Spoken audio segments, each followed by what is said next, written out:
Have you ever felt like um, the world is just entirely too chaotic?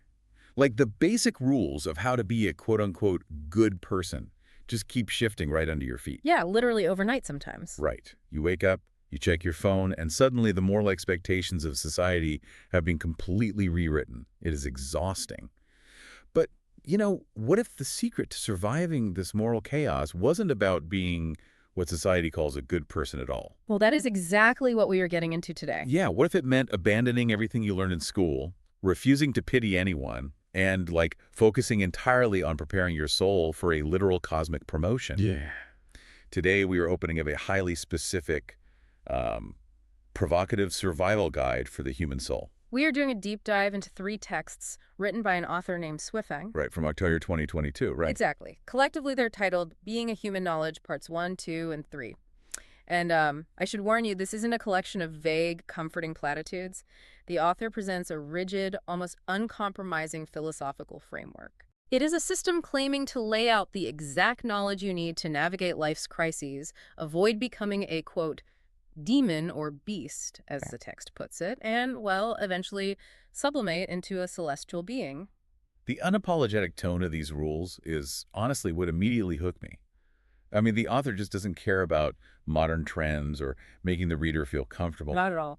The text simply says, here is how you survive. Mm. But, before we can even touch on reaching a celestial plane, the source material establishes the ground rules for just surviving right here on Earth. Yeah, the author insists that the baseline of being human has absolutely nothing to do with seeking praise or, accumulating wealth. It is strictly about living with dignity and peace of mind. Peace of mind's the ultimate goal here. Right. And to secure that baseline, the text lays out 28 foundational principles. And these 28 rules are intense. Like, they start with things that sound relatively standard, right? Use only what you earn through your own labor. Never exploit even the smallest advantage. Sure, basic integrity. Exactly. Yeah. But then the framework becomes incredibly specific about social mechanics. For instance, if you are in a group, the rule dictates you must listen more to those who are more important than you and speak less. Which, that specific rule highlights a profound respect for natural hierarchy and order. That is a running theme throughout the whole text. It really is. The text views a lot of modern social friction as people trying to artificially flatten natural hierarchies. By speaking less and observing those with more gravity or experience, you align yourself with the natural flow of information rather than fighting it. The framework also places a massive, and I mean massive, emphasis on personal boundaries. The focus on privacy is just next level. Oh, for sure. The text explicitly says never intrude on others' privacy, do not read their letters, do not read their phone messages, and avoid gossip. And then it puts this giant asterisk on that rule. It really hammers it home. It says you must especially avoid prying into the privacy of close friends, family, and romantic partners. Well, the text actually views the modern habit of, equating intimacy with total access to someone's life as a deep violation of the principles of being human. Like it's a spiritual violation. Exactly. Blurring those boundaries disrupts the individual spiritual growth of both people involved. You cannot maintain your own dignity if you are constantly entangled in the psychic space of someone else, even a spouse. Reading through these 28 principles, it feels less like a set of moral suggestions and more like the actual physics engine of a video game. Oh, that's a great way to put it. Right.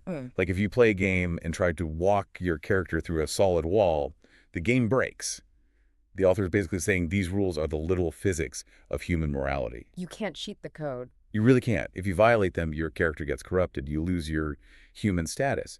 But there is a contradiction in this physics engine that we definitely have to talk about. Let's pull that contradiction apart because it is fascinating. Okay, so Rule 18 states you must obey laws and regulations strictly. Even if 99 out of 100 people disregard the law, you must adhere to it. That seems super clear. Very black and white. But then you scroll up to Rule 9, which says, quote, do not voluntarily report the crimes of close relatives to the authorities. How does that square with obeying the law perfectly? If my brother steals a car, the law says I should report it, but Rule 9 says absolutely not. Right, and the tension between those two rules reveals the core hierarchy of the author's worldview. How so? The author prioritizes natural, foundational human bonds over artificial societal structures. The family bond in this framework is the natural law.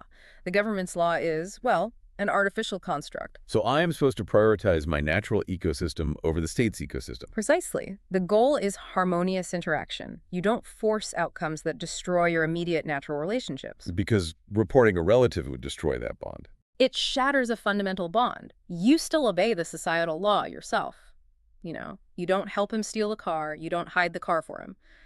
But you refuse to act as the agent of the state to destroy your own family.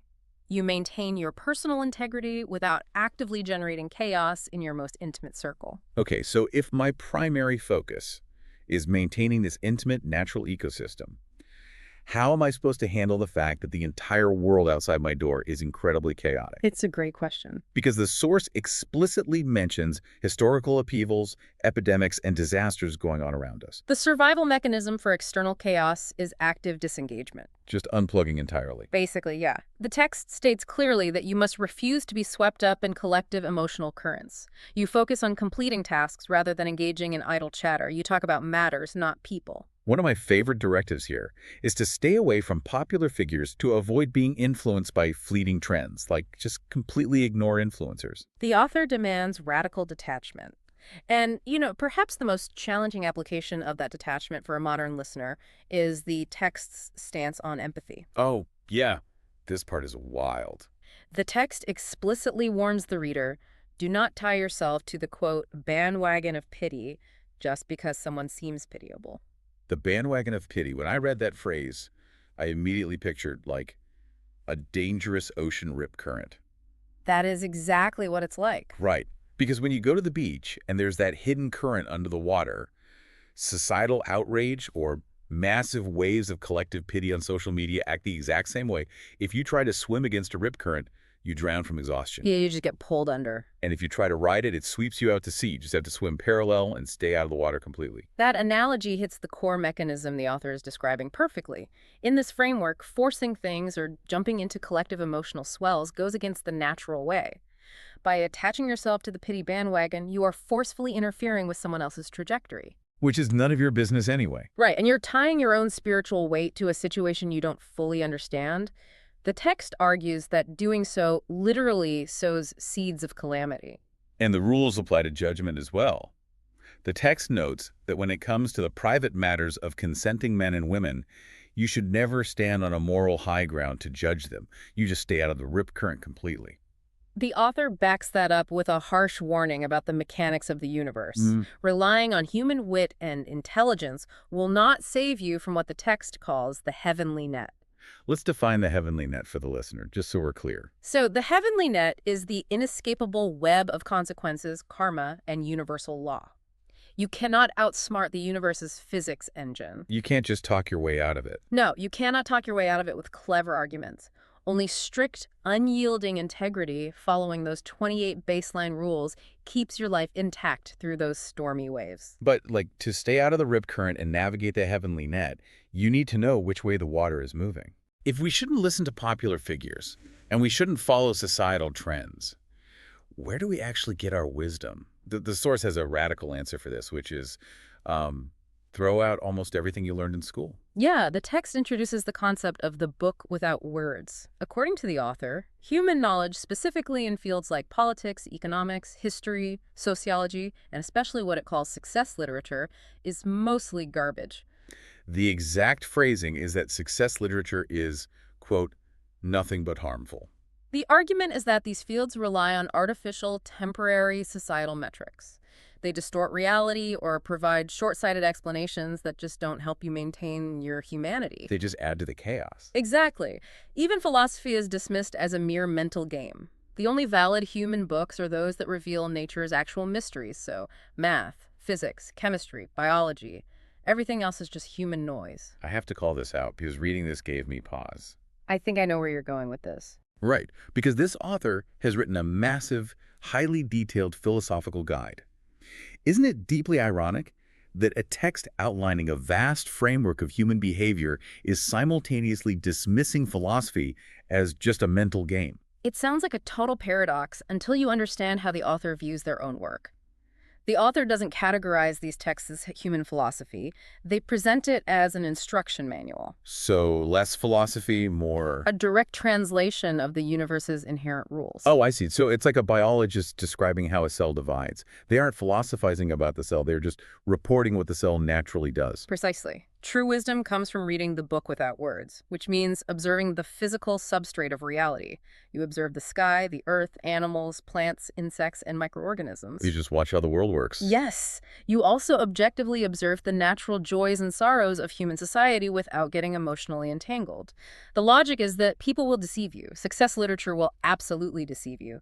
But the raw, unfiltered reality of nature cannot deceive you. I want you, the listener, to really think about how much of your daily anxiety comes from consuming what this text would call distorted human news. Like, watching a tree grow in your backyard doesn't give you a panic attack. No, it really doesn't. But reading a political op-ed about the economy probably does. It requires a profound shift in where we source our truth, which brings us to a massive point of friction. Okay, lay it on it. If the ultimate truth comes from nature, how do we apply nature's rules to our daily human lives? Well, it turns out nature's already made all your choices for you. The author introduces a very strict concept of predestination. Everything about your life is predetermined from birth. Literally everything. Your merits, your demerits, your fortunes, your misfortunes, and your entire life's trajectory are already locked in. The text says trying to change your destiny is as impossible as trying to choose your parents or, trying to pick the historical era you were born into. You just cannot do it. It is futile. If you fight your predetermined destiny, you generate resentment, setbacks, and calamities. If you accept it, you achieve contentment and spiritual adaptability. And this ties directly into the text's instruction to follow your true, unconditioned nature rather than following your ego. The author draws a very sharp distinction between what we think is our nature and what actually is. The example given is incredibly vivid. The author writes that if you desire to own a luxurious mansion and have several servants serving you, that is not following your true nature. Right, that's societal. Exactly. That is vanity. That is just your ego succumbing to societal conditioning. So what does following your true nature actually look like in this framework? True nature is doing what your raw self genuinely likes. The text says, if you want to sing folk songs on the street in the middle of the night, you can do so. Or, and this is my favorite part, if you want to commute naked on a scorching hot day, you can do so. That is a striking image to include in a philosophical survival guide. I couldn't stop laughing at the commuting naked example, but it perfectly illustrates the divide between the ego's desires and the body's actual needs. It really does. Your ego wants the mansion to show off to the neighbors. Your raw animal self just wants relief from the heat while you're sitting in traffic. Well, the humor masks a very deep spiritual mechanism. The text states, quote, "Nature is Buddha, and following your nature is being a Buddha." Wow, that's heavy. The goal is to peel away every single layer of societal expectation. You strip away the desire for wealth, the need for social status, the fear of judgment, until only your unique, unimitable self remains. The text explicitly tells the reader not to imitate others, because those who excel possess innate talents that just can't be copied. So if human knowledge is useless and everything is predetermined and we're just supposed to strip away our ego to sing in the street, does the author just want us to lie on the couch and wait for the universe to steer the ship? It sounds like it, but the framework actually demands the exact opposite. Oh, really? The transition here moves from radical acceptance of your destiny to demanding lifelong diligence. You must constantly build personal energy, constantly create and maintain an incredibly open mind to prepare for your cosmic promotion. Let's explore that energy concept, because the text makes it very clear this has nothing to do with building a 401k. Oh, definitely not. The author warns against chasing modern trends. It specifically calls out buying houses, farmers rushing into cities, or college students striving to become civil servants. Right, the typical markers of success. Yeah, the text argues these trends always turn into bubbles, and if you chase them, your life itself is reduced to a bubble. Instead, you were instructed to accumulate lifelong energy, which is defined as your personal character, your inner depth, and your survival capabilities. It's all internal. It is a philosophy of profound self-reliance. The text explicitly warns that relying on the government, the nation, or even your descendants for support is a gamble. Relying on the external world is an illusion. You have to build an internal fortress. And there is no retirement plan for this. You can never have the thought, I can enjoy life now. Instead, the text says you should adopt the mindset, quote, I hear the Tao in the morning, and I die content in the evening. We should probably define what the author means by the Tao here. Sure. In this context, the Tao is the fundamental underlying operating system of the The universe. core code. Exactly.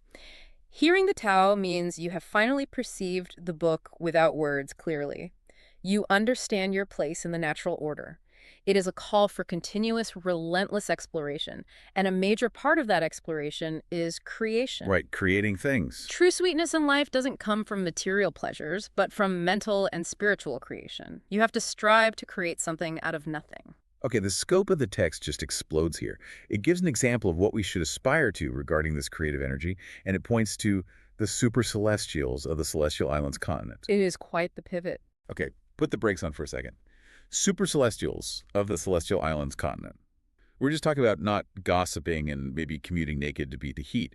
Are we talking about literal aliens here, or is this a metaphor? It's a fair question. It is a massive leap. But whether a reader interprets the super celestials as literal interdimensional beings in a tangible afterlife, or as a metaphorical pinnacle of pure consciousness, their function in the text is the exact same. Which is what? They serve as the ultimate model of infinite creative vitality. Ah, okay. The text says they get their infinite vitality entirely from creative thinking. And this explains the ultimate why of the entire framework. These 28 principles, reading the book without words, rejecting the pity bandwagon, these aren't just rules for being a polite neighbor. Earth is framed as a literal proving ground. Like a school. Yes, you are here to build your spiritual EQ, your IQ, and your SQ. Let's define those for the listener. IQ and EQ are pretty familiar, but how does the text view SQ? SQ stands for spiritual quotient. In this framework, your spiritual quotient is your capacity to understand your place within the cosmic hierarchy. So how much you get the big picture? Exactly. It is your ability to recognize the heavenly net, accept your predetermined fate, and align your daily actions with the Tao rather than societal ego. By acting like a super celestial now, through constant, joyful creation, you prove you have the SQ required to sublimate to that higher plane. To pass that test, the author insists you have to maintain an open mindset. The text points out that throughout history, human beings have firmly believed in things that were actually incredibly ignorant. It gives some great historical context. It mentions the era when women bound their feet or when men wore braids, and points out that back then society considered those practices entirely, quote, natural. The author is issuing a profound warning against self-righteousness here. Future civilizations will inevitably look back at today's universal truths and recognize them as incorrect. That is wild to think about. What society staunchly defends right now might just be an ignorant prejudice. Therefore, the text argues you shouldn't condemn or attack present irrational phenomena. You maintain an open mind, recognizing that humanity is slowly, clumsily moving toward true civilization. It is such a humbling way to view the people around us. Let's take a step back and look at the path the author has laid out for us today. This has been a journey. We started by establishing a rigid baseline of integrity, earning your keep, fiercely protecting privacy, and honoring natural family bonds over artificial laws. Then we examined how to navigate societal chaos by disengaging from the noise, refusing to ride the dangerous rip current of the pity bandwagon, and avoiding moral judgment altogether. We threw out the distorted garbage of human success literature in favor of reading the book without words, finding ultimate truth in the physical realities of nature. We embraced the mechanics of predestination, shedding our ego's desire for mansions in favor of our true nature. And finally, we learned that we must accumulate lifelong internal energy, constantly creating with the vitality of a super celestial to build the spiritual quotient necessary to sublimate to a higher plane. It is an incredibly demanding, utterly uncompromising survival guide. I want to leave you with a final thought to ponder that builds on the author's warning about an open mindset. Think about the things in society that you are the most self-righteous about right now. The things you're absolutely certain of. The cultural rules or moral stances that you staunchly defend on social media or, argue about at the dinner table. Based on this text, what if the very beliefs you think make you a good person today are exactly what a future civilization will look back on as ignorant prejudices? It really makes you reconsider jumping into the fray. Keep your eyes on the book without words and maybe skip the pity bandwagon today.